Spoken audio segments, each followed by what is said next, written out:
I've been wondering whether workers would be willing to wear wearable technology in the workplace and then share the data that comes from it with their bosses. So I thought I'd ask some of my colleagues at the Financial Times. On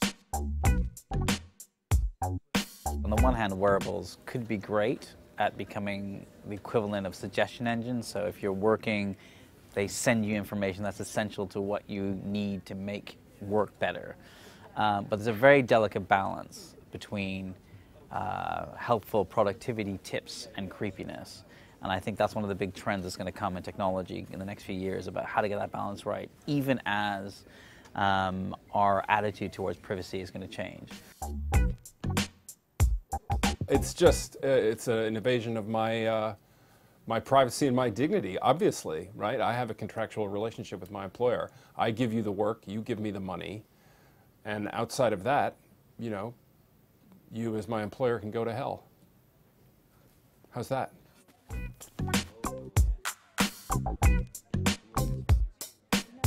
I am like one of these sort of quantified self people, all about the self-improvement, so that side of it definitely appeals to me. The sharing with your employer, I mean, clearly I'm just like the model employee, love the FT, trust them completely, so nothing could possibly negatively come from that. But I do think there's a point, you know, when questions maybe start getting asked about when your work rate drops, was it because of X, Y, or Z? Then I think that's maybe getting a little bit too far.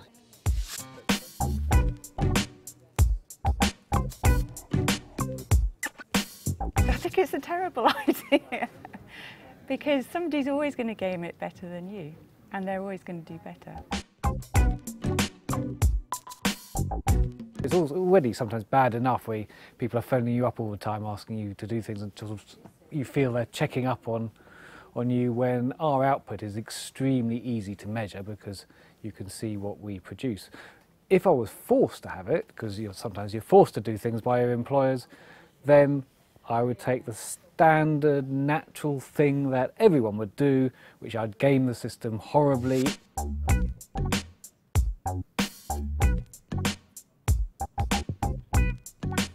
I probably don't mind my employer having anonymised data about their workforce, including me, so that they could make better decisions.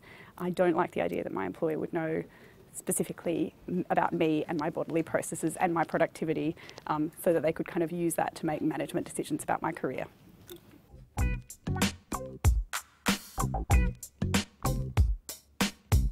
I'm not sure I'd be that enthusiastic about sharing it with my employer. And I think as managing editor of the FT, I think there's also a kind of limit on what interest we would have as the FT in all the data, personal data that you would have around our journalists about how well they're sleeping, you know, whether they get out of breath when they walk up a flight of stairs. I think what we're really interested in is data around our readers and what they find interesting to read in the Financial Times.